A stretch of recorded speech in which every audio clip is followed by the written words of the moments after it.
Thank you very much for welcoming and encouraging our Mathematics Challenge winners. And now we go into our entertainment that will be given by Professor Don Kurtz. It's a great pleasure to see Don here in 3 dimensions. Many of you see Don almost every month on YouTube channel where we meet him. He in South Africa, I'm here in Lincoln, and you in your places, and there are also people from abroad. But we are very, very fortunate that Don now with a short visit in United Kingdom, and we can hear his lecture tonight in real life. So just a couple of words. I won't read very long biography of Don. You can click on the website. But just to say that Don is originally from San Diego in California, where he received his education in San Diego State University. I followed with doctorate in Texas, in the University of Texas in Austin. Don started a postdoctoral position in University of Cape Town in South Africa, which then transferred to an academic post and lasted altogether 24 years, just short of quarter century. After a short spell in France, Don moved to United Kingdom in 2000 and worked in University of Central Lancashire. I've been also fortunate to be a colleague of Don for 10 years, where I also work in University of Central Lancashire. In 2020, Don became Professor Emeritus at the University of Central Lancashire and moved again to South Africa, where he is extraordinary professor in Northwest University.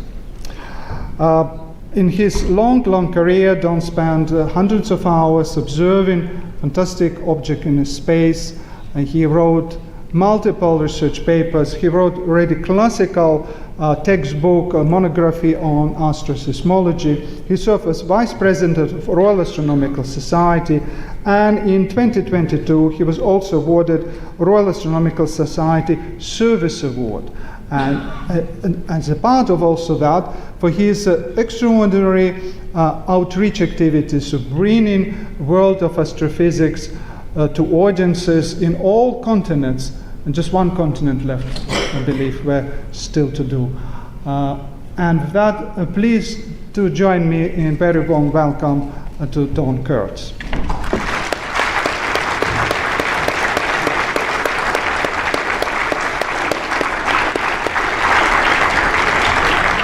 Thank you, Andre.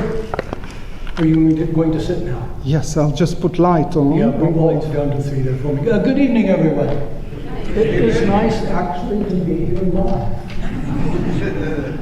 You realize when you're watching me, I do this on Teams, when we're doing it on the internet, I'm dressed just like this, except I have on shorts and no shoes. Sitting and you can't see that. It's a pleasure to be back live here. What has it been, 3 years, 4 years since the last time we did one of these? You know, one of the most important questions, the deepest questions we humans can ask is, are we alone? Are we the only intelligent beings in this entire universe? Is this the only planet in the universe that has life on it? I suspect you've answered that in your head. We astronomers are working on that, and in the process we have found over 5,000 planets orbiting other stars. We're trying to find planets similar to the Earth because we think that's a good place for life to be. But what I want to do with you tonight is take you on a tour of our solar system to show you how incredibly special the Earth is, even within our solar system. That opening slide up there has a picture of the sun taken in special light of hydrogen, so you can see a lot of the detail of the sun. Of course, the sun's the powerhouse of the solar system. It's fusing hydrogen and helium. In its core, it's 15 million degrees. The surface is 6,000. And then the temperature drops as we move out through the solar system to be just right here at the Earth. But it's touch and go. Now, we know how the sun makes its energy. We discovered that theoretically in the 1930s, and then, unfortunately, I would say, with the early 1950s, we knew how to do it. And these weapons are absolutely horrendous. We have to hope that nobody ever uses one of them. It would be good if we actually got rid of them. Excuse me while I just move that cursor out of the way. We don't need that little red spot enhancing everything. We also are now doing controlled hydrogen fusion. And one of the biggest power plants doing that is called ITER, the International Thermonuclear Experimental Reactor. It's being built in Cadarache, France. It's an international collaboration. It initially was to cost 10 billion euros, looks like it may be more like 20 billion euros. But the point is that once we master hydrogen fusion, we will have essentially, I know this is an advertisement by the ITER, we'll have essentially unlimited power with almost no pollution from it. Now, this is not the solution to our current problems of global warming and climate change. We'll come back to that some in a little while. But it's ultimately a solution, probably a couple generations still in the future.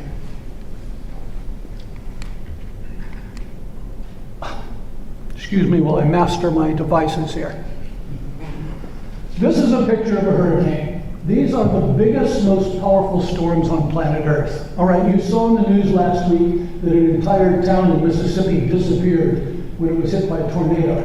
But that tornado, which was a monster tornado, was approximately a mile across.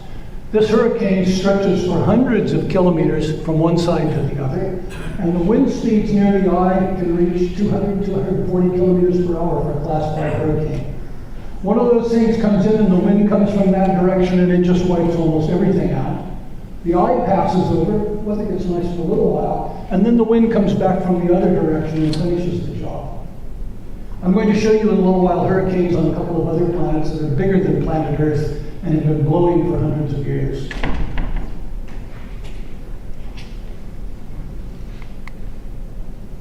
I took this picture in the Grand Canyon at a place called Nankoweap Ruins. It's where the Anasazi Indians 800 years ago stored their grain in little cliffside containers up there on the cliff. We're looking down the canyon there.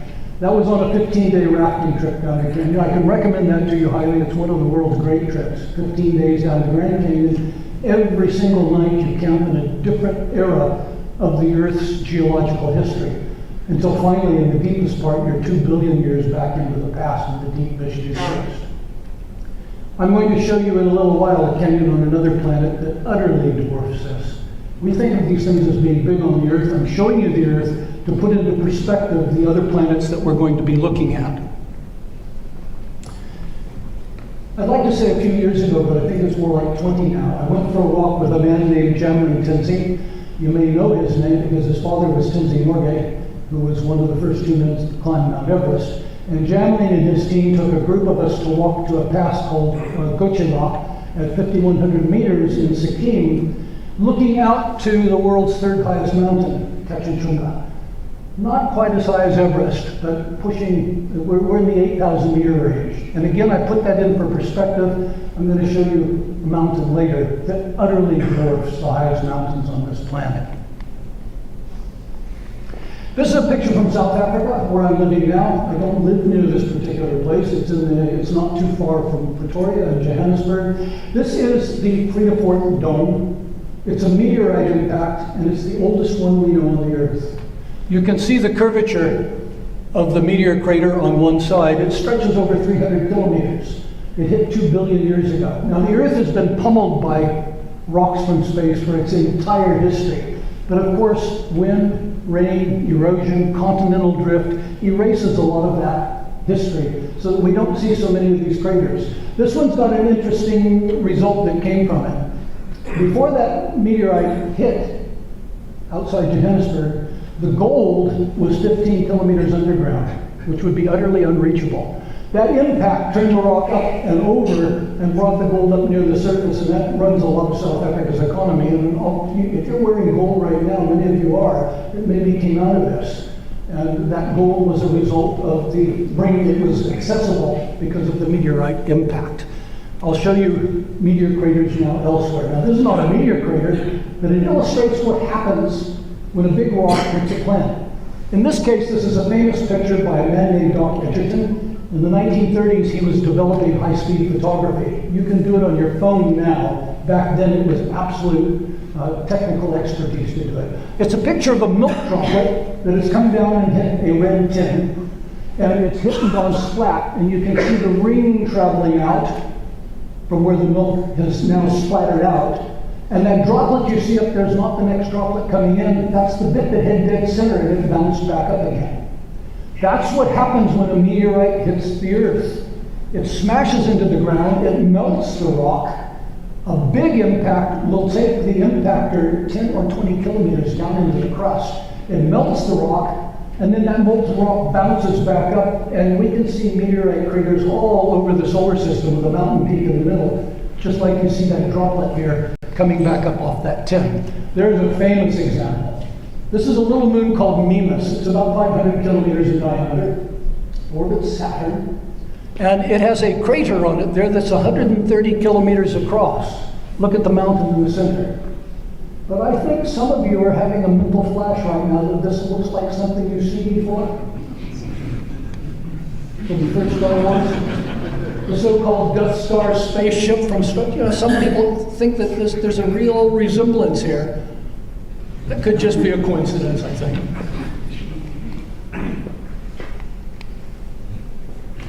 What color is the moon? Oh, I mean, there it is. You can see it. There's a beautiful golden full moon rise. The moon's golden. The moon's silvery. No. The moon is black. It's covered in basaltic lava that has been pulverized by 4.5 billion years of meteorite and micrometeorite strikes. There's an astronaut standing on the moon, now back somewhere between 1969 and 1973. People will go back again soon, we hope. But notice the astronaut is wearing a nice pair of platform shoes, very fashionable in 1970. Very fashionable now, too. But that's not why that astronaut's wearing platform shoes. During the day here on the Earth, not here in Lincoln, it doesn't get that hot, but where I live in South Africa now, during the day, on a hot summer's day, if you walk out on the tarmac road in the middle of the day, ground temperature can go up 60, 65 degrees. You definitely don't want to do that barefoot. It doesn't go any hotter than that because the ground heats the air and the hot air carries away the excess heat. The moon is the same distance from the sun that the Earth is. And where that sunlight is hitting the moon right there, the ground is heating, but there's no air on the moon, no atmosphere. There's nothing to carry the heat away. Where that astronaut's standing, the ground temperature is about 100 degrees Celsius. And he's wearing platform shoes to keep his feet from being burned. Notice, though, the dust on his shoes that's been kicked up against that white suit. It's black. The moon only reflects about 12% of the light that hits it. It really is dark. The only reason it looks light in the sky, and of course you can look at it tonight, we've got a nice gibbous waxing moon up in the sky. When you leave here tonight, it'll be beautiful. It'll look silvery to you, but that's only against the black of the night sky. This is not the moon. Now let's go to the solar system. This is the planet Mercury. We have a mission to Mercury called the Messenger mission. Why do we call it Messenger? Oh, good reason, of course, because of the god Mercury, the messenger god. And that orbited Mercury, and we've got pictures of the entire planet. This is the smallest planet in the solar system. It's completely covered in craters. And I'm not going to deal with it in great detail, but I want to give you a special property of Mercury.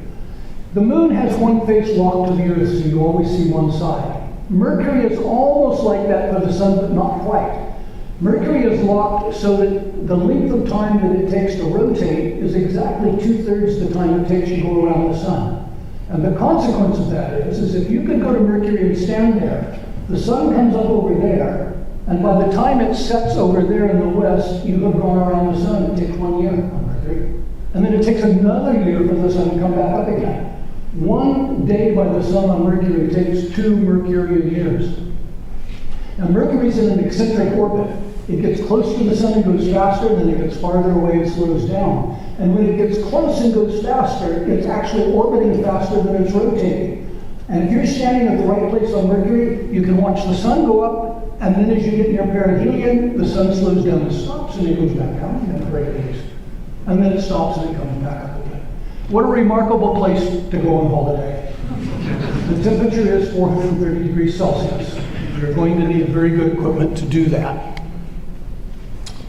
The next planet, much more important, those of you who've been watching the Astrochats, we have an entire Astrochat about the possibility of life on Venus. Here's Venus as seen from space, completely covered in thick clouds. The atmosphere, 96% carbon dioxide, 30 times the mass of the Earth's atmosphere. Ground pressure, 90 atmospheres. And that carbon dioxide is a greenhouse gas. It lets some light through that heats the ground, and then the infrared light from the ground, just as here on the Earth, gets trapped by the carbon dioxide. So Venus is the hottest planet in the solar system. Its ground temperature is about 470 degrees Celsius, even hotter than Mercury. So you go to Venus, you're going to be fried. You'll be crushed by the atmosphere too, and the carbon dioxide will suffocate you. And the clouds, a friend of mine, Andy Young, back in the 60s, discovered they are concentrated sulfuric acid, so you'll be dissolved too. This is what happens if you have a planet that's only a little bit closer to the sun than the Earth is. The Earth's space is positioned very, very special. If we were slightly closer to the sun, we'd be like this, we wouldn't be here. And worse yet, we'll come to this at the very end, the sun's getting bigger and brighter, and this is the fate of the Earth. This is a very recent picture. You'll see there, that's March 15th, 2023, for those of you who can see in the upper left corner. This is a restudy of data from back in 1991, where it's now been discovered from the data taken back then that this volcano was actually belching gas out, and there was an eruption event going on while the volcano was being studied, now 30 years ago. And so we can see Venus has got live volcanoes on it. And volcanoes are where atmospheres come from. My microphone goes off while the movie's running.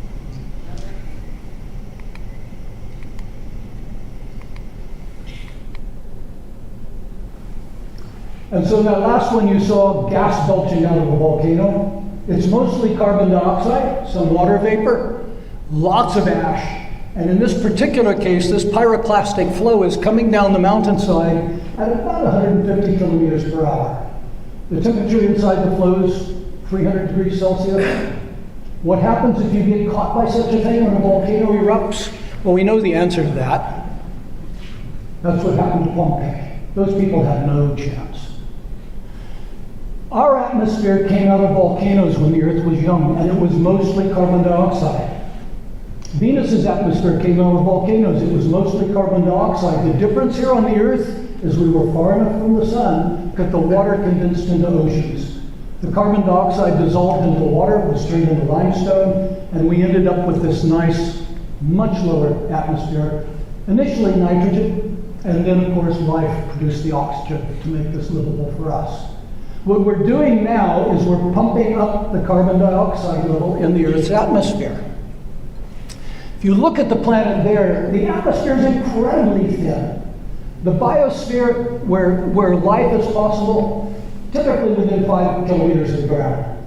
People who climb Mount Everest, 8 kilometers, 8.8 kilometers above sea level, they can get up there and they can come back down again, but if they hang around for a day or two, they're not going to survive. That's not a livable space that high. And so our biosphere is this incredibly thin part of the atmosphere near the ground, and you can't even see it in that picture, it's so thin. And we are contaminating it. This is the famous so-called Keeling curve. The carbon dioxide level in our atmosphere has been being measured since about 1958. I was around 10 then, I was born in 48, and the level was down just a little above 300 parts per million.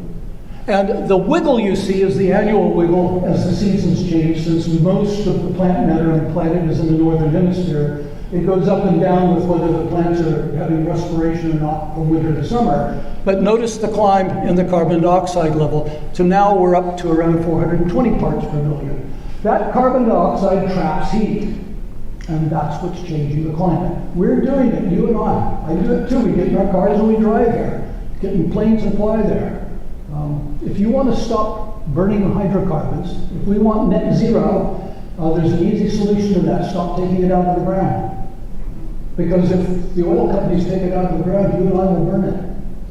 We try to resist it. We talk about being green, but if it's there, we'll do it. It's convenient. We love it. This is a difficult problem. And just to put it in perspective, here's the carbon dioxide level for 800,000 years. We can get that out of ice cores from Antarctica and from Greenland. We can measure the carbon dioxide level. And notice over here, 800,000 years ago, it was ranging between about 180 and 280 parts per million, up and down until about the time I was born, 1950, and then look what happened. That's our industrial society. In my lifetime, the carbon dioxide has just taken off. So that's the problem we're dealing with. Let's go out and see what would happen if the Earth were farther from the sun. The Earth's a beautiful place to live, you know that. It's just right. With just the right temperature. We've got lovely oceans, we've got water, we've got a beautiful atmosphere. A little bit farther from the sun, we're out to Mars, and Mars is not very livable. It's about half the size of the Earth. And in this particular picture, ranging across the bottom half of that picture, is a great canyon called the Valles Marineris, or the Martian Canyon. It's about 5,000 kilometers long. If you put it in North America, it would stretch across the entire continent. If you took it to Africa, it would not stretch all the way from north to south, but it would cover a good part of the continent. And it is 6,000 meters deep. You take some of the world's highest mountains, they would fit in the bottom of that canyon. It's actually from a geological crack in the planet, where the planet cracked open. But along the edges, we can see lots of small canyons that were carved by water. There has been running water on Mars. There is no running water there now, but there has been, briefly at times in the past. And we can see that there's water trapped on Mars. It does have water. There's the greatest mountain, the biggest volcano in the solar system. This is called Olympus Mons, Mount Olympus. Really original name for a mountain, isn't it? Where the Greek gods live, they may like this better than the one in Greece. That is 22 kilometers above the surrounding plain.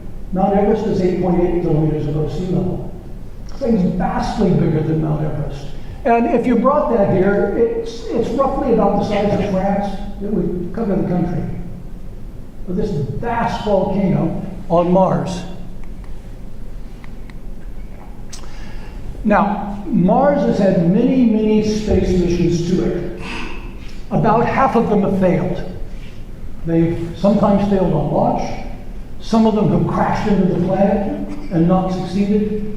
Others have just got there but not functioned as was intended.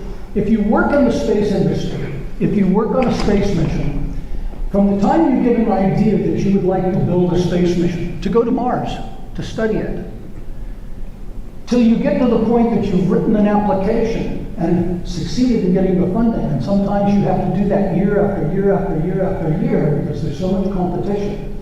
And you get the funding and then you start to build it, and it takes years and years and years to build a satellite. And then you take it, you put it on top of a rocket, you light the rocket. This is not a relaxed situation. You may have spent 10 or 20 years of your life getting your space mission to go, and when somebody puts it on a rocket and ignites the rocket, and then it goes, will it still work when it gets here? Well, this is one of the landers on Mars, and the reason I'm putting this up here is I find this movie very moving. These people are all working on this mission. Some of them, the principal investigators, have been working on it for decades. And now the lander's about to come down. The movie's real, except there's some computer animations put in just so you can see what's being talked about. But realize it's not in real time. Because of the distance to Mars, we're 20 or 30 minutes behind what's really happening. And so when the announcement's talking about the lander coming down and down and down, of course that already happened. We're only just finding out about it as the signal gets here. And let's look and see what it's like if you work on space missions. Some of you young people in here, I hope this motivates you to work on space missions.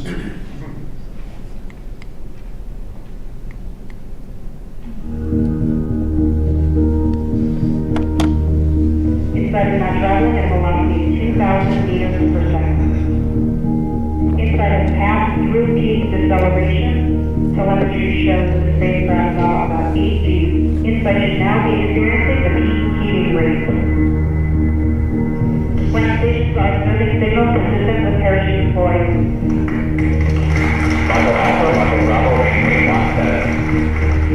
Altitude convergence, the radar is locked on the ground.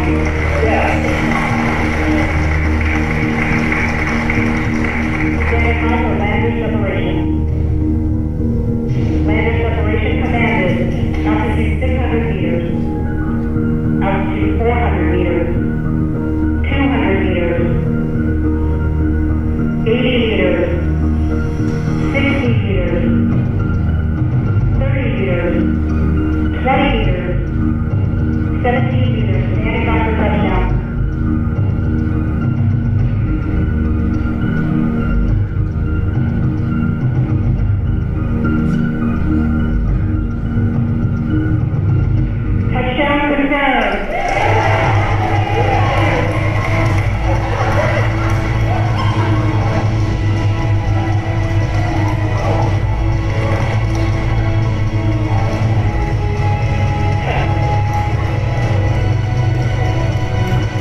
Isn't that amazing? We humans have gone to other planets.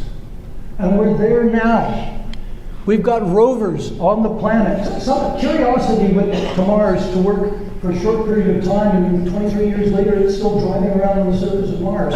Here I'm just going to show you Perseverance. It's been there for 2 years. And Percy is still driving around, and it's a little more than 2 years on Mars. It's already done 17 kilometers, more than 10 miles. Wait, what? In 2 years? Well, do you know top speed on one of these rovers on Mars is maybe 50 millimeters an hour? Why? Well, imagine you get in your, if you drove here tonight, get in your car and head for home down the road, and you need to put on the brakes, but nothing happens for 20 minutes. It takes a while for the signal to get there, and if your vehicle doesn't do anything for 20 minutes, even 40 minutes, depending on where Mars is, you better be going very slowly if you're going to crash this $3 billion vehicle. So Percy's out there, and Percy had a little friend with him called Ingenuity, a little helicopter. And so for the first time, we're flying a helicopter around in the thin atmosphere of Mars. And right over there is a news release from March 28th, 2 days ago. Jenny was intended to do a dozen flights over a month. And we're over 2 years later, and she's about to take off on her 49th flight. Boy, the engineers are building really good equipment. These things last far beyond their design expectations because people work so hard to make them outstanding machines. This is a recent press release last year of the possibility that there might be bacteria on Mars. Now here on the Earth, if you go down into the deepest mines here on the Earth, 2 or 3 kilometers underground, there are bacteria that live down there underground that live off the interior heat of the Earth. And they can actually live off of minerals rather than other life. There are life forms on this planet that do not need sunlight. Could that be the case on Mars? The answer is yes, it could be the case. We've been trying to find it, haven't succeeded yet. This particular experiment, this bacterium has been named Conan the bacterium because it's so hard to kill. And the estimate now is that that could last 280 million years buried under the rock. Well, there comes a really interesting question. If we discover bacteria on Mars, and they've got DNA, did they evolve independently? If they did, there's the answer to one of our questions. If we get life on 2 planets in 2 different places, life forms easily. That would be a really interesting answer. But the problem is, life might form on Mars. Mars gets smacked by an asteroid, some rocks get knocked off, and they travel around the solar system, even for a couple 100 million years, and then crash into the Earth and bring the bacteria here. Maybe that's how life got here on the Earth. Or vice versa. The planets could contaminate each other. We might be Martians. We just don't know. We have to try to find that life there. So one of the things we're searching for is life on Mars in the bacterial form, digging down under the dirt to see if anything's living there off the interior heat of the planet, and surviving the very harsh conditions on Mars. Now, summertime on Mars, if you're on the equator, the temperature can go up to 20. And here in Lincoln, 20 sounds really good. But nighttime, it's going to be down minus 100. And the length of the day on Mars, 24 hours, 37 minutes, a little bit longer than here on the Earth. And in the wintertime, it's way, way down in the cold. And so Mars is a very harsh environment for us to live in. One idea is that we might actually try to terraform Mars, to go there and bring bacteria with us, bring life to Mars that can survive those harsh conditions, and try to get the carbon dioxide level up, to get a greenhouse effect. It's causing global warming here, get global warming on Mars, and then the higher temperature will evaporate the frozen carbon dioxide, get a thicker and thicker atmosphere until finally Mars gets warm enough the water can run. Could we perhaps make Mars livable for humans? And the answer is maybe we could. There are ideas out there to do that. Getting funding is difficult because the time it will take is on the order of thousands of years. And the government in this country at least doesn't have a vision beyond next year's election, not thousands of years in the future. And that's true of every government. We're not looking funding things that are going to take thousands of years. Interesting to think about, but we don't want to do that if Mars has got life of its own. We want to study that life and not contaminate it. The fear is we might have already done so. The rovers we got on Mars were not decontaminated before they left. They may have bacteria with them. That's an interesting question. Out beyond Mars, the next planet is the giant planet Jupiter. Jupiter is 11 times bigger in diameter than the Earth. It is 330 times the mass of the Earth. It rotates in less than 10 hours, and it's effectively entirely gaseous. It's mostly hydrogen and helium, like the Sun. There's a bit of methane, a bit of ammonia, some other small molecules mixed in, but mostly just gas. And the heat from the inside of Jupiter is driving weather. Jupiter has got incredible weather. It's got bands in the atmosphere running back and forth there. The wind speeds in those bands are up to 600 kilometers per hour. And the turbulence generates hurricanes. That biggest spot there, the Great Red Spot, is a hurricane we've been watching for 300 years. That's this one over here. It's a little bit bigger than the Earth. Wind speed in there is about 500 kilometers per hour. And we know it's been blowing for at least 300 years. Why does it keep going? Well, here on Earth, the hurricanes stop when they get over land, and they can no longer draw up the water from the ocean, which drives the creation and maintenance of hurricane. Jupiter doesn't have any solid surface, so once these storms form, they can last a long time. Notice that entire series of smaller white hurricanes there below the Great Red Spot. That's a discovery recently of a mission called Juno. Juno is orbiting Jupiter and looking at its moons, taking some amazing pictures. Like this one. This is not computer generated. This is a photograph from Juno of the atmosphere of Jupiter. What are you looking at? You're looking at clouds 50 kilometers high. Our cumulus clouds here on the Earth go up 10,000, 15,000 meters. Just 50,000 meters. And those are thunderstorms you're watching there. Jupiter has got thunderstorms pushing the size of the Earth, and I'm going to show them to you live in just a minute. I'm now going to play a movie. It's 4 minutes. I find it incredibly moving. I'm not going to talk during the movie, so let me just say a few things about it. This has been put together by some NASA scientists. A musician nicely agreed to toss in some music. You'll recognize the musician when we get to the end and you see who it is. And the movie is real in the sense that all the pictures are pictures that have been taken by the Juno mission. And all that has happened is the people who processed it took those pictures and put them together to make a movie, and then in places sped them up so they'll go faster. But in a very real sense, if you could be in the Juno mission yourself, in a spacesuit, looking out a window, this is what you would see. This is a real trip to the giant planet Jupiter. Not as imagined by Hollywood, not as imagined on a computer, but from pictures taken by a space mission that we sent there.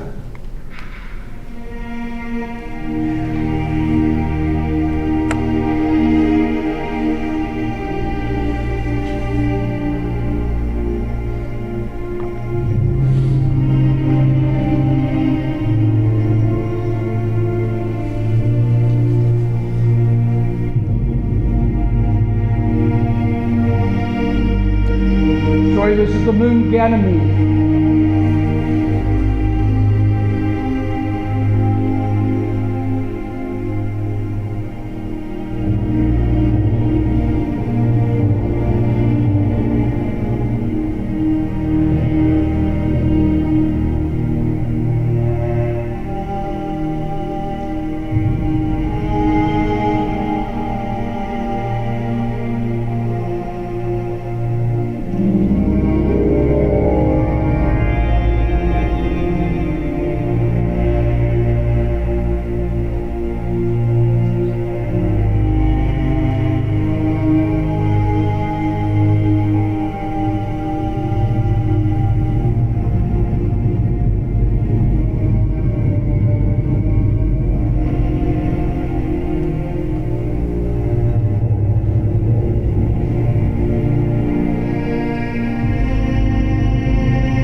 can go home, sleep in bed tonight.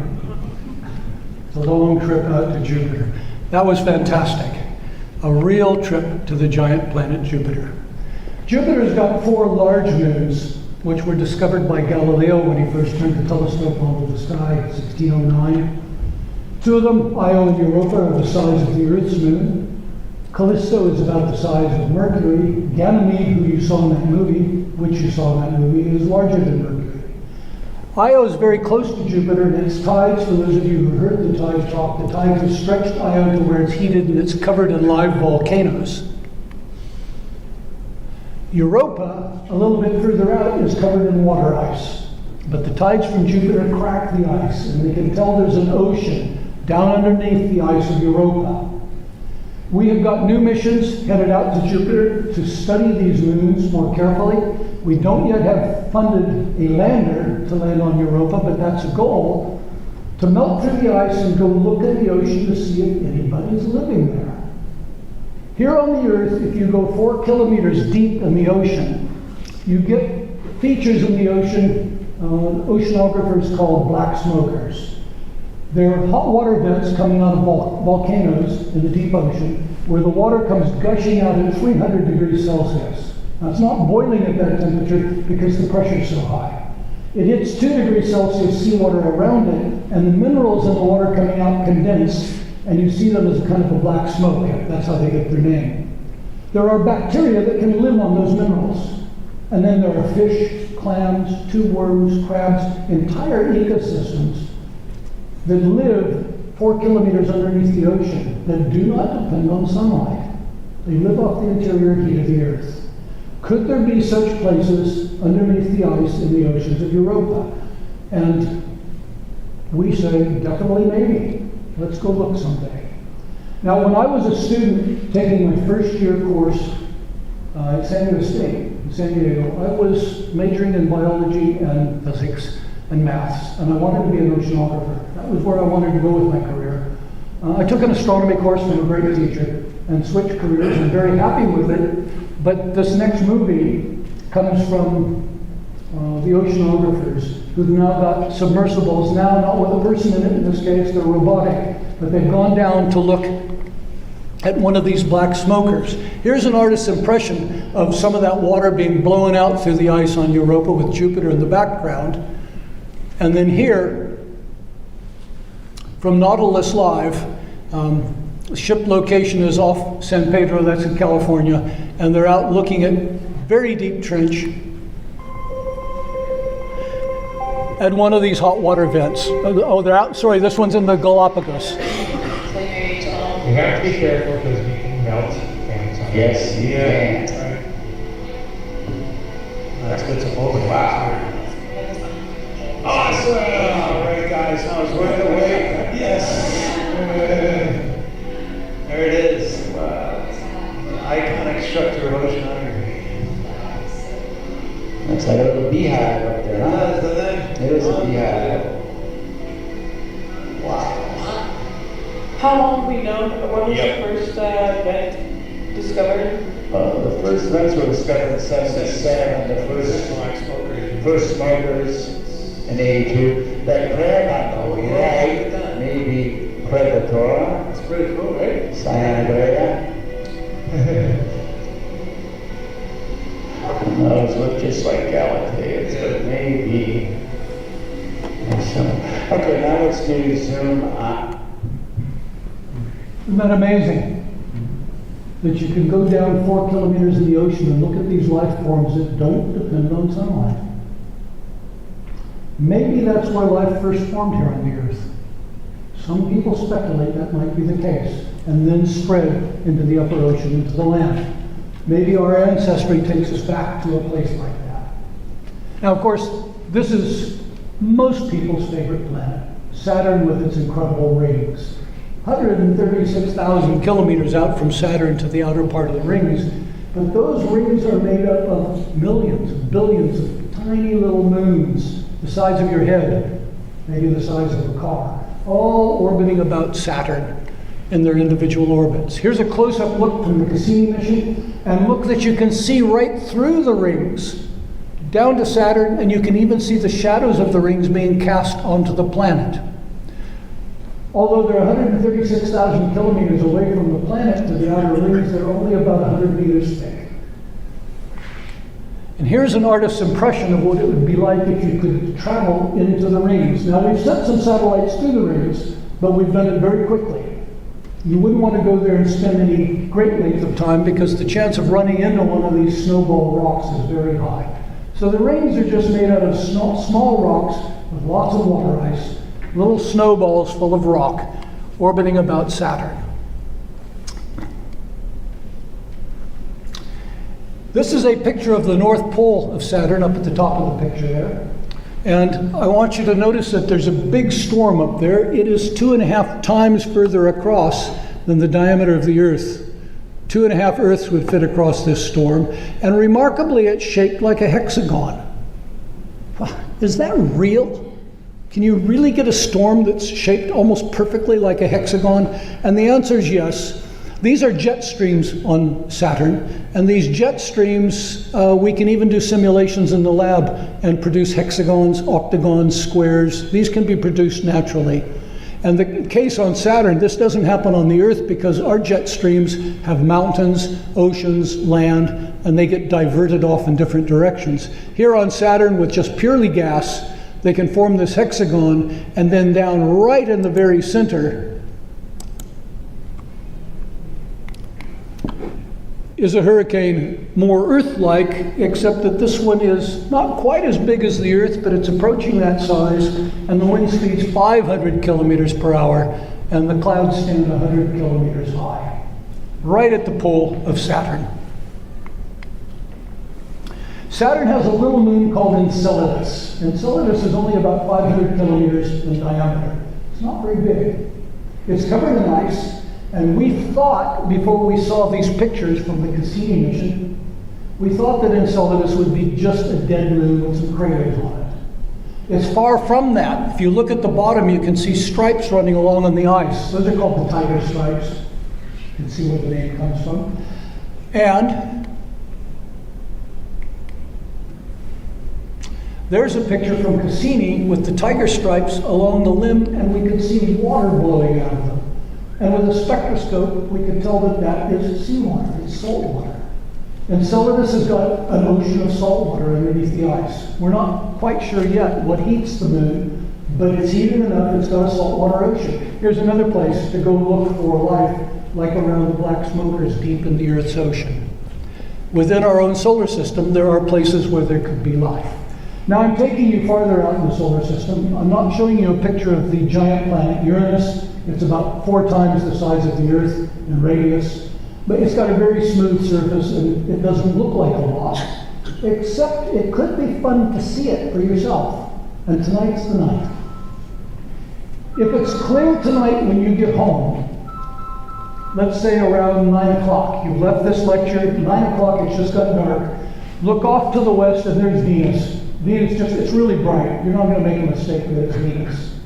And just to the lower left of Venus, at a position about 8 o'clock, at twice the diameter of the full moon, just imagine it. If you've got a pair of binoculars and you're away from the city lights and you look with binoculars, you can see Uranus. It's very close to Venus tonight. A little further up in the sky, as you go up towards the moon, is Mars. Very easy to see and very red. You'll see that it's red. And then, of course, to get this moon higher up. Those are things that, if it's clear tonight, it looks like it might be, you can see as soon as it gets dark. Don't wait. Venus will set probably by 9:30. Have a look, 8:45, 9 o'clock if you'd like to see it. Oh, sorry, this is Miranda, one of the moons of Uranus, and what I want you to look at, it was hit by something that almost smashed it to bits when it was young, an asteroid impact. And over here, there's a cliff. Right there, you can see it just on the edge of the moon, and here's a close-up of it. This is the biggest cliff in the solar system. It's made out of almost pure ice, and it is 20 kilometers high. It's more than twice the height of Mount Everest. If you're a mountain climber, if you like ice climbing, maybe a few of you in here do that. This is the greatest ice climb in the solar system. What happens if you slip and fall? If you fall a kilometer and land on an edge, you're going to be okay. If you fall a whole 20 kilometers, you're in trouble. Miranda is very small, the gravity is very weak, and so the climbing would be pretty easy, and you could go a long way in a slip and still recover. I don't know if this is going to come, not in our lifetime, but someday somebody's going to go ice climbing on Miranda. There's a real attraction to that. And then the next planet out, the last planet of the solar system, Neptune. This is a picture taken when we had a flyby past Neptune in 1989. One of the Voyagers went by Neptune and snapped this picture, not just of Neptune, but of its little moon Triton. And here's Triton down here. And we could never see this from the Earth. From the Earth, Neptune's always opposite the sun, essentially, and it's always lit up. Seeing it from the side like this, you have to go out there and see it edge on. And there's the little moon Triton. It's only 1,200 kilometers in diameter. The Earth's moon is 3,500 kilometers in diameter. So this is a little moon, but it is the coldest place we have ever been. In this hemisphere down here on Triton, it is summertime, down here in the bottom. Summertime, it warms up to minus 235 degrees Celsius. And at minus 235, this ice is mostly made out of nitrogen. Nitrogen's what you're breathing right now. That's mostly what the atmosphere is.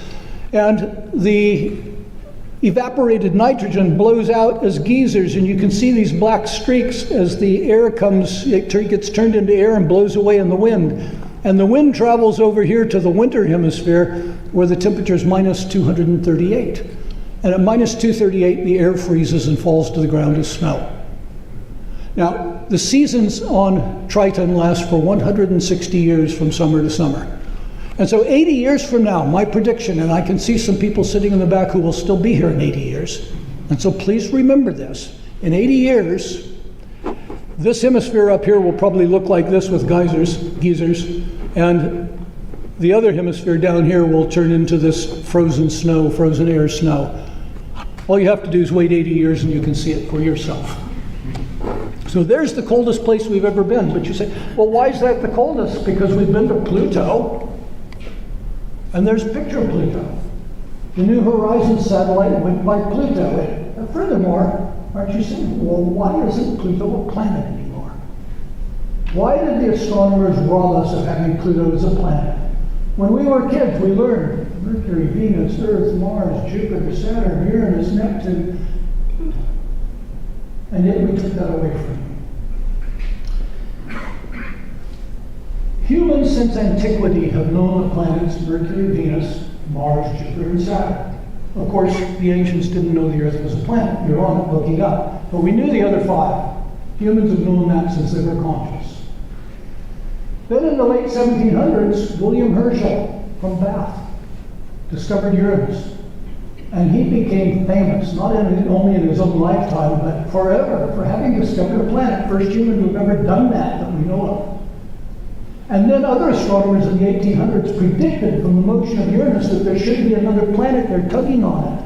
And there it was in the predicted position, Neptune. And that proved the celestial mechanics, the mathematics was right. And so the astronomers, John Couch Adams, Leverrier, they became famous for discovering a planet. And then in the 1930s, an American astronomer, a young man named, I'm pulling a seat in a moment right here. Somebody give me the name of the discoverer of Pluto? Clyde Tombaugh. Thank you. Clyde Tombaugh. Clyde is busy trying to find a planet, and he does find Pluto, and of course he's famous for that. He's only the third person who's ever discovered a planet. And he lived a long, long time. He lived into his 90s, and nobody wanted to take Pluto away from Clyde Tombaugh. That would have been cruel. But after Clyde died in his 90s, then we go back to look at the question. There's Pluto. It's vastly smaller than the Earth's moon. It's tiny. It's in a hugely eccentric orbit that brings it closer to the sun than Neptune, and so it gets even warmer than Triton, which you just saw. And we now know that it is one of many, many objects, millions or billions of objects, orbiting out beyond Neptune. They're called trans-Neptunian objects. Here's another picture of Pluto, where you can see the mountains, and you can even see it's got a thin atmosphere. That's amazing. We've actually been to Pluto and seen it as a planet. But beyond Pluto, here in an artist's rendition, are some of the bigger objects. There are many more orbiting beyond Pluto. There in the upper left is Pluto and its largest of 5 moons. And unfortunately, with that Greek word, some people call it Charon, some people call it Charon, and several other smaller moons. There's Eris, Haumea, Makemake, Quaoar, Sedna, Orcus. Now you're going to teach children the names of the planets of the solar system: Mercury, Venus, Earth, Mars, Jupiter, Saturn, Uranus, Neptune, Pluto, Makemake, Sedna, Quaoar. And soon there'll be hundreds of thousands. And also, these things are tiny compared to the other planets. They're not the same. So that's why we took Pluto away as a planet. It's now a dwarf planet. These are dwarf planets too. So here's an amazing picture coming back to the Earth. I'm trying to tell you how special the Earth is. And here's a view in our solar system taken by the Cassini mission from out at Saturn. So there's Saturn, and there are its rings, and there are the Earth and the Moon, as seen from out at Saturn. Well, you've got to admit, we look pretty small and fragile sitting there in space from that distance. And with the Messenger mission, you can do it from the other way around. There are the Earth and Moon, and you can see them both in that picture, as seen from Mercury in the inner part of the solar system. From the heat of the inner solar system, there sits Earth in its perfect conditions. And from the frigid conditions in the outer solar system, there sits Earth in its perfect conditions. But it's not perfect forever. The sun is fusing hydrogen to helium. And as it does that, it's swelling in size. It's getting brighter. Now you might say, is that the reason for the global climate change? And that's a serious question. And we astronomers have looked at that very carefully, and the answer is no. It is not the evolutionary changes of the sun, which happen on a billion-year timescale, that's causing the current climate change. It's carbon dioxide, trapping extra heat. But someday, the sun, as it gets bigger, is going to turn this beautiful planet, Earth, into this. Here's an artist's impression of the sun as it swells to be a red giant and becomes so large, it blows away the Earth's atmosphere, it evaporates the ocean, or blows the water away, it melts the continents, and potentially even evaporates the entire planet. It will eat Mercury and Venus. They're gone. They're going to be vaporized. Whether the Earth makes it or not is still something that we discuss.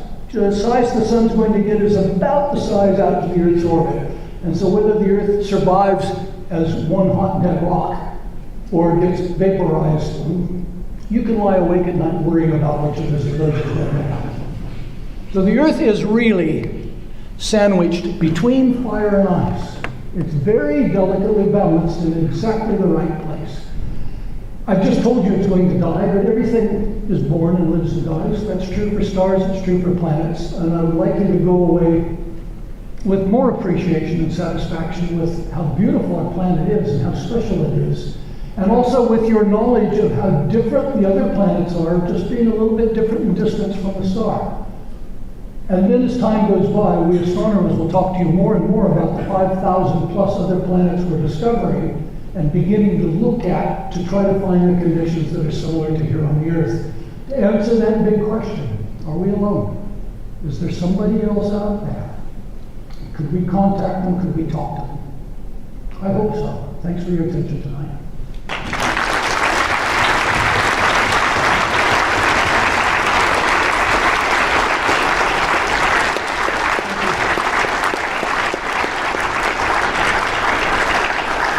You know the Drake equation that attempts to estimate the probability of life. Have these recent discoveries had an impact on that? Okay. The question was about the Drake equation. Frank Drake unfortunately died, I think, just last year.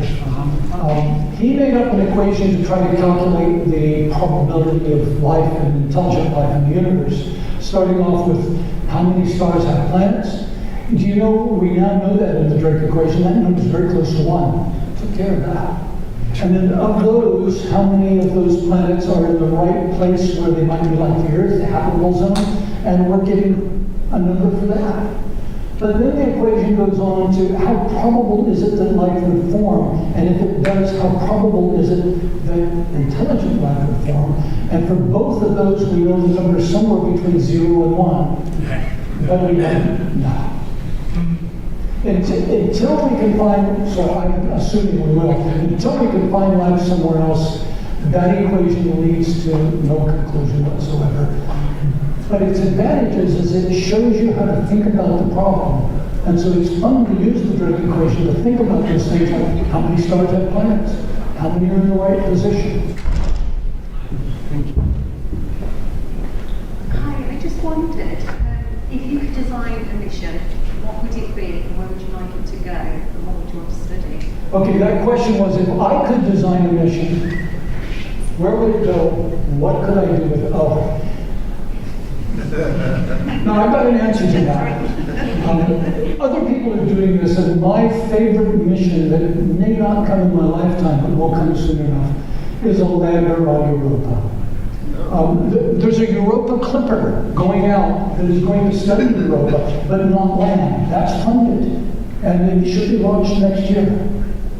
But the lander, with the lander, what you do is you put a small nuclear reactor on it. Now, that's dangerous, and people get upset, but we put nuclear reactors on the missions that go to the outer solar system because there's not enough sunlight and electricity. And these little tiny nuclear reactors, if we had one in this room and it broke open, we've had it.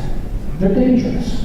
And sometimes missions, when they're being launched, rockets blow up. And sometimes we use the Earth to slingshot things, and when these come back by, they could crash. And so the worries people have about that are serious. But they are so hardened, they are so protected that you could blow up a rocket, smash it into the ground, and you've still got an intact device. And in fact, the Russians lost such a device in the high plains of Bolivia, and nobody's ever found it. One hopes that no local person ever does, because it'll be nice and warm and it'll be a nice heater. And if you put it in your house, it will still kill you.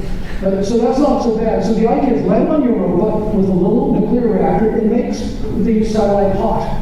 And that melts the water, and then it just sinks in the water through gravity. Maybe 4 kilometers, maybe 20 kilometers through the ice.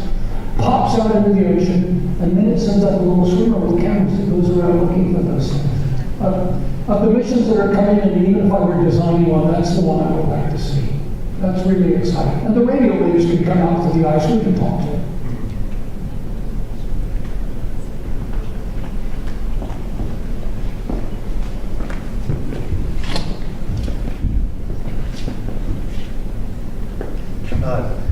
In the first part of your talk, you mentioned the temperature of the sun. Astronauts have gone on different planets and calculated the temperature of their planets. How have they managed to calculate, or is it a guesstimate, the temperature of the sun? Right, the question is about the temperature of the sun. Is that, let's not say a guesstimate, but is that just calculated theoretically? Well, first of all, the surface temperature, of course, we can measure because we can look at the gases and see how hot they are. But when I tell you the core temperature is 15.4 million degrees, I can observe that. I can see the center of the sun, but not in light. I see the center of the sun with the sound waves that reverberate through the sun. And I did one of the Astro Chats on that. If you want to go back to the YouTube, look at that. The sun has sound waves and they penetrate right to the core. The speed of sound depends on the temperature. And so when we measure the frequency that the sun's surface is bouncing up and down, that frequency depends on its central temperature. And if it were not 15.4 million, we would measure different frequencies on the surface. And so just as a bat that echolocates sees in the dark using sound, we astroseismologists see to the center of the sun using the sounds of the sun. And so when I tell you 15.4 million, that's an observation. It happens to agree with the theory too. That's nice. Right, thank you. Where did Andre go? You've talked about our place in the solar system. You've taken on a whirlwind journey of the solar system. You talked about life. But I detect that that's life as we know it. Would you like to just spend a moment or two speculating as to whether we might have missed something? Might there be other forms of life that we don't recognise because they're so different from ourselves? Right, that's a very good question. Everything I talked to you about life was assuming that life would be like us. We're looking, in a sense, we're looking for oceans, we're looking for water, which is the solvent which runs biochemistry on this planet. Could there be life forms that are utterly different, that we haven't even imagined? There's the problem, we haven't even imagined. Now, how do I study this thing I haven't imagined? Well, we have entire groups who call themselves astrobiologists. And at the University of Edinburgh, there's a Institute of Astrobiology. And the people are brilliant, and they're looking not just to detect life as we know it, but also could there be other forms of life? Could life be silicon-based instead of carbon-based? That could be happening now as we build artificial intelligence and robots based on silicon. What if we build them to the point that they're actually conscious and they know how to replicate themselves? There's another life form that's not carbon-based. Maybe it got started by carbon-based. There was a man named Tommy Gold who imagined that on neutron stars, where there isn't anything but neutrons, that there's a form of nuclear chemistry that could create life that was nuclear chemistry. And an astronomer turned science fiction author wrote 2 books about that called Dragon's Egg and Starquake, about life on a neutron star. People are thinking about those things, but when you're funding space missions that cost hundreds of millions of pounds, you start with what you know to see if you can get somewhere quickly, but it doesn't mean you're not thinking about those other ideas. There may be something we don't know about. In fact, of course the things that we don't know about we're not imagining.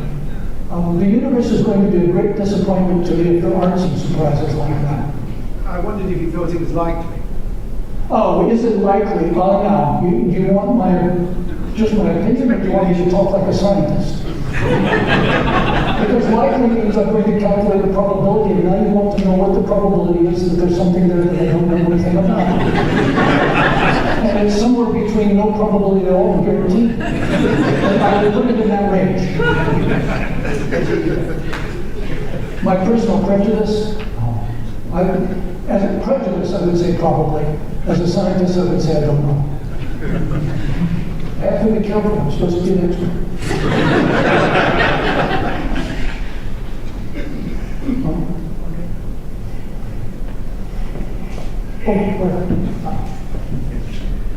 Thank you. I'm just wondering whether we're now at the stage where the orbital mathematics has discounted the previous idea of planet 9. Okay, the question is, could there be another planet out there beyond those trans-Neptunian objects? Another significant planet, more than just a dwarf planet. Could there be another Neptune, or could there even be another Earth? And the answer is yes, the orbital motions of those trans-Neptunians have essentially eliminated that in the space just out beyond Neptune. If you mean, could there be a planet like that, a quarter of the way to the nearest star, barely attached to the sun by gravity? We can't answer that yet. But in the space just beyond Neptune that we can study, there's nothing that's awesome. If there were, the objects we're watching would be perturbed gravitationally. Is that a disappointment? It used to be Planet 10, of course. And right, you demoted it to Planet 9, that's good.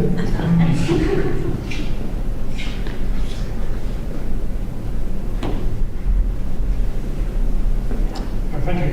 Could you take us through the evolution and history of Mars, why it is as it is today? The evolutionary history of Mars. That's not so easy. What we know is there's enough water on Mars that if we could melt it all, well, look, Mars has got lowlands and highlands, but if it were smooth, Mars could be covered to a depth of a few tens of meters with all the water that we can detect as ice in the rock in the polar caps. If you think the Earth has got 70% oceans and the average depth is 4 kilometers, there's not very much water on Mars, but there's some. What we can see is that there have been episodes of water running on Mars, but it looks like they have come from either volcanism or the impact of a space rock heating and melting. Water rushes off and then quickly freezes and stops again. So what we can see in the history of Mars is that the running of the water has been episodic, and it has been very, very brief. Now, there's a place here on the Earth where we can see an episode like that looks very similar. In the northwest U.S., there are some badlands where it's quite clear that water ran over a couple of days and then stopped. And what happened was at the end of the last ice age, there was an ice dam that blocked up the rivers behind it, the Missouri River in the northwest U.S., and there were lakes bigger than the Great Lakes between the U.S. and Canada. And as the ice age ended, that ice dam broke, and the water in more than the Great Lakes rushed to the sea over about 3 days. And when you go to that part of the world, you can see it. You can see the coulees, they're called, the Grand Coulee, where the land was scoured. You can see huge boulders sitting on top of hills wondering, how did they get there? And that's a really good analog for what has happened on Mars in the past. No evidence that there is some evidence that it has had some lakes, but lakes briefly. And so that's all being studied now. These little rovers are going out and trying to find the edges of lakes, the edges of places where there were water, and trying to determine what that history was. But it doesn't look like there's been any running water on Mars for some billions of years. Is the core a solid core? Is it a liquid core like Earth? Oh, what is the core on Mars like? Mars has got I'm going to have to say I don't know for sure, but I'm reasonably sure that the core of Mars, it has an iron core, but that iron core is not liquid like here because it's a smaller planet and there's not sufficient heat. But it does have an iron core. The iron core of Mercury is a very large fraction of the planet. The iron core of Venus is similar in size here to the Earth. Mars is much smaller, so it's got a smaller iron core, but it does have an iron core. It's hard to piece together the history of Mars. That's what a lot of these missions going there are trying to do. That one that I showed you, the landing InSight is there to look for Mars quakes to try to study the interior. That's its main mission. It's watching for some shakes.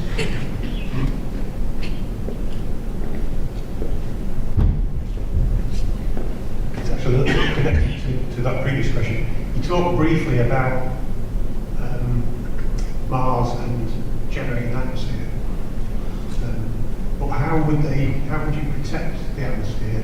Because it hasn't got the core that's spinning and generating magnetic field like Earth has. Is your question, how do we detect the atmosphere on Mars? No, you're talking about generating an atmosphere on Mars when people go to Oh, yes. inhabit it. Well, how would we protect that atmosphere? Because we haven't got the magnetic Oh, you do not need a magnetic field for the atmosphere. That's not necessary. We're lucky we have a magnetic field here on the Earth that protects us from high energy particles from the sun.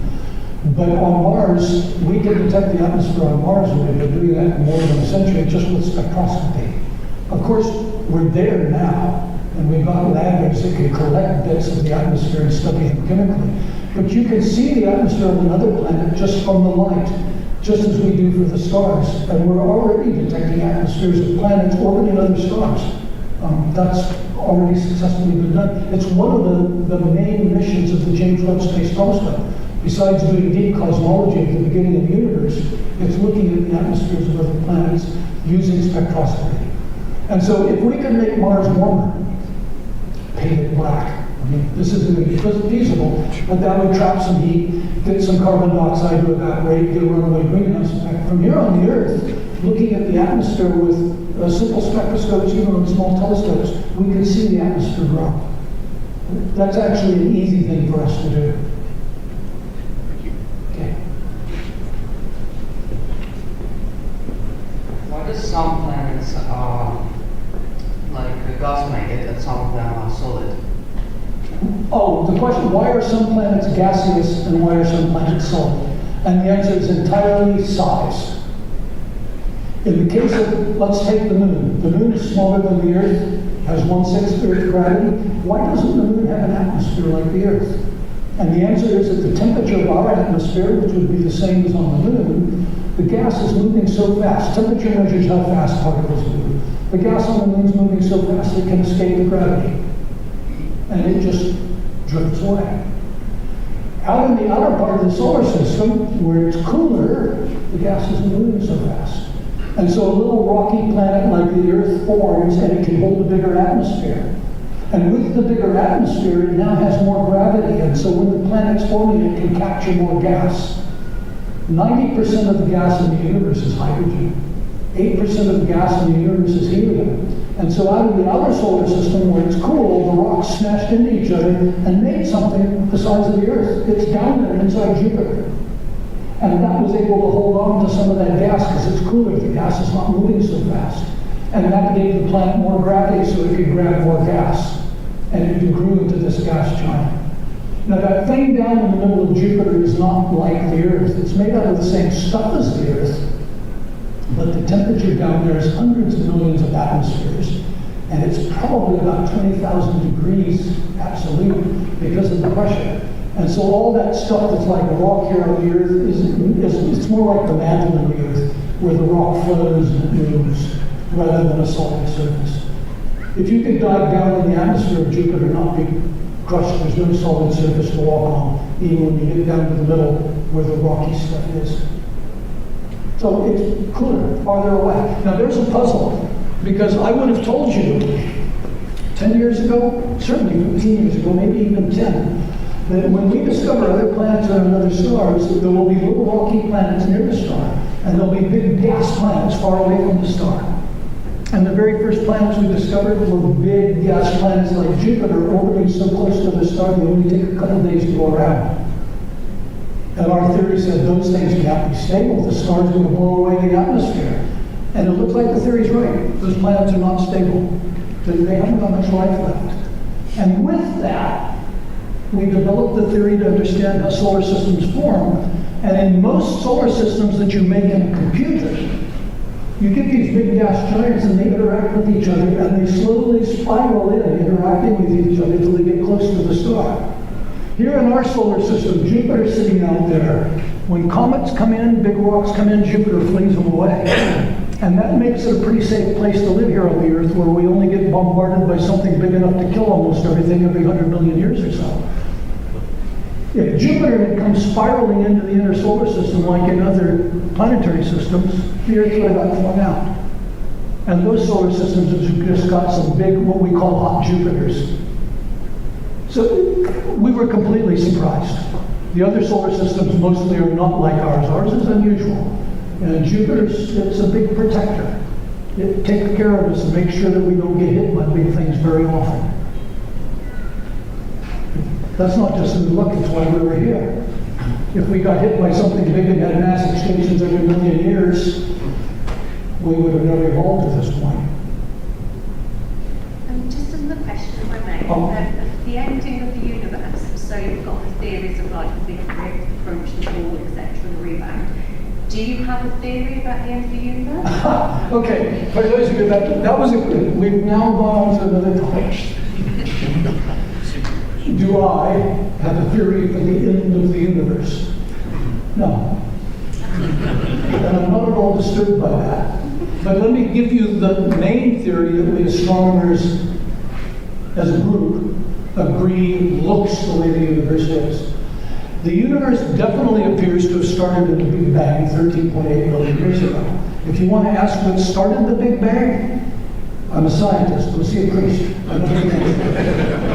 But once it started, it's now expanding, and our best model of the universe now is that it's infinite, and it will expand further. Things will stretch further apart, go to lower and lower energy, and the ultimate fate of the universe is just to fizzle away to nothing. That's our best model. It's a long wait to find out if it's right. And it's very philosophically unsatisfying, but it's what the data look like. That's not my theory. I don't have my own theory about that. If I could last long enough, I wouldn't be surprised if something else happened and we ended up with a new theory. There could be revolutions in cosmology.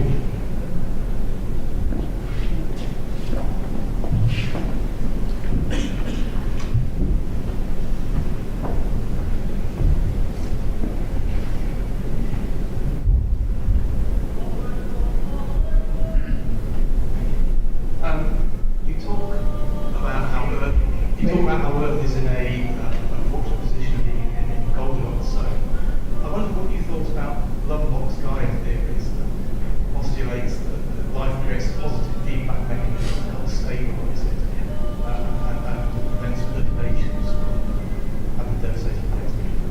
Okay, that question was, the Earth is in, you stated the Earth is in a special place where it's just right for life. But what do I think of James Lovelock's hypothesis? He called it the Gaia hypothesis. And James Lovelock, was it last year that he died? It was very recently. He was 103. And still going pretty strongly right up to the end. His hypothesis was that life on the Earth actually has a positive feedback mechanism that forces the conditions on the Earth to be conducive to life. I would say that remains unproven, but is a very intriguing idea. And one of the problems that he was looking at then is what's called the faint sun problem. We know the sun's slowly and getting bigger, and it's getting brighter.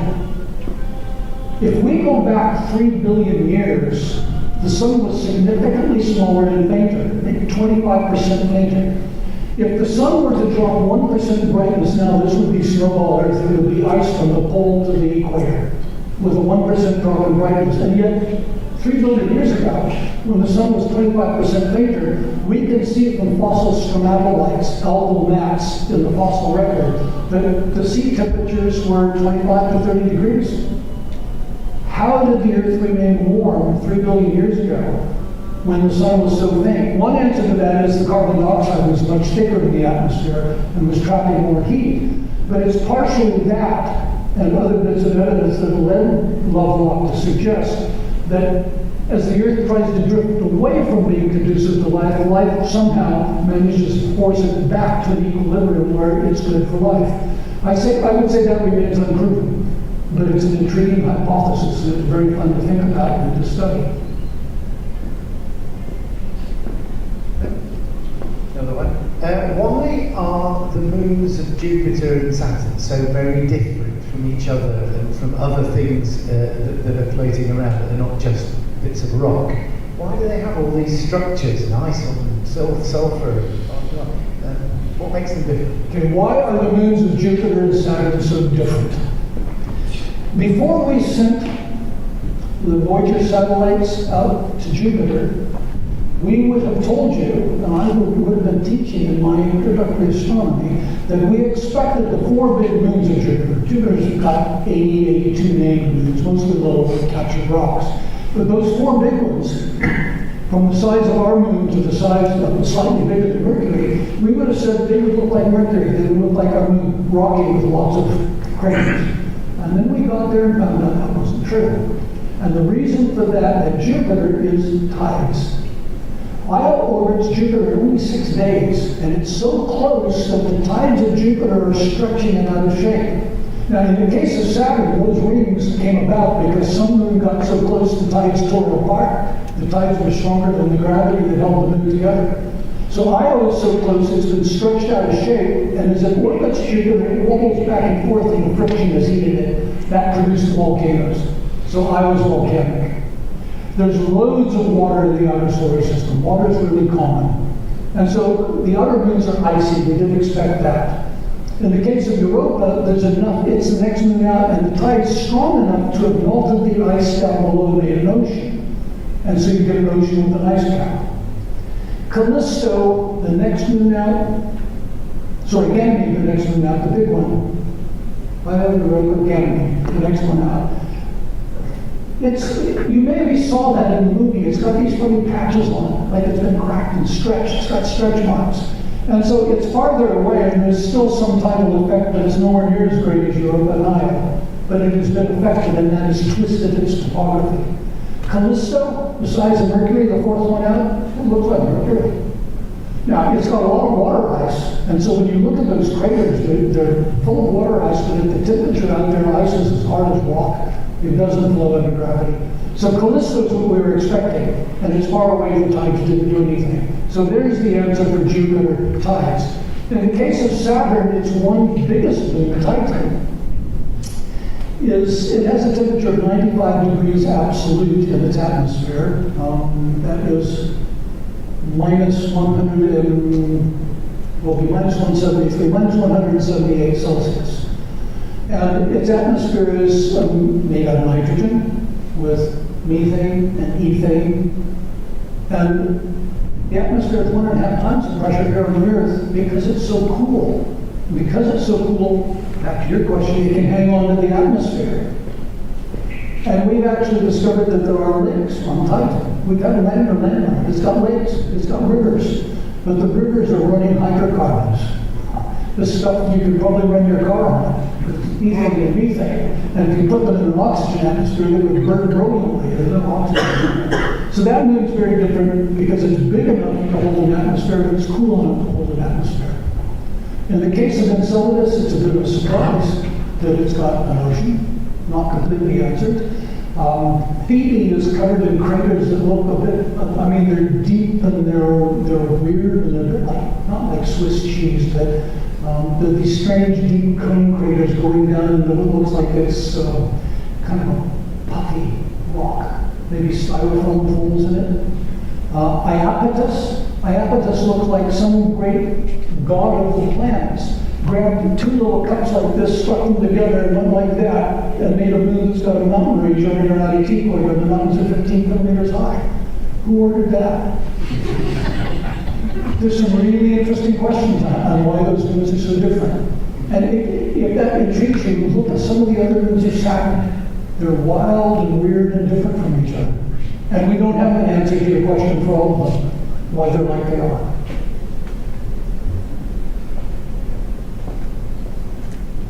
Share my ignorance now, but are all moons solid? Are all moons solid? Can they be gaseous and still rotate around a planet? Could there be a gaseous moon and orbit around another planet? You mean a purely gaseous moon?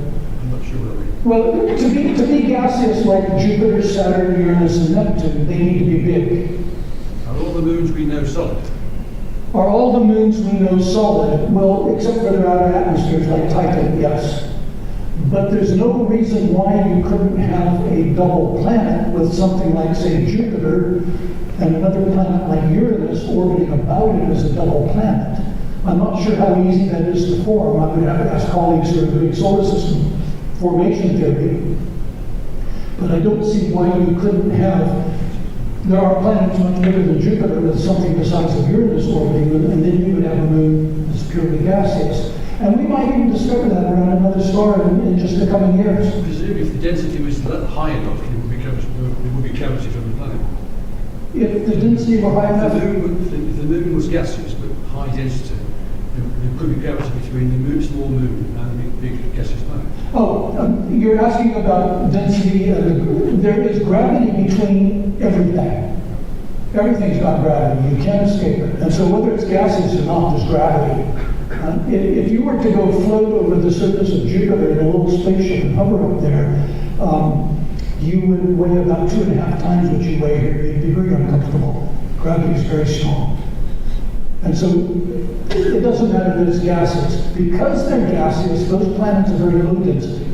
Now Saturn is much bigger than the Earth, so what I'm about to say to you is ridiculous. But if you could throw Saturn in the ocean, it would float. The density of Saturn is less than the density of water here on the Earth. It's about 0.7 grams per cubic centimeter. And so those gaseous planets are not high, they're very low density. But plenty of gravity. I think we now finished with our time allocated for the session, and I would like to ask you to join me in thanking Dawn for this fascinating evening and answering all the questions.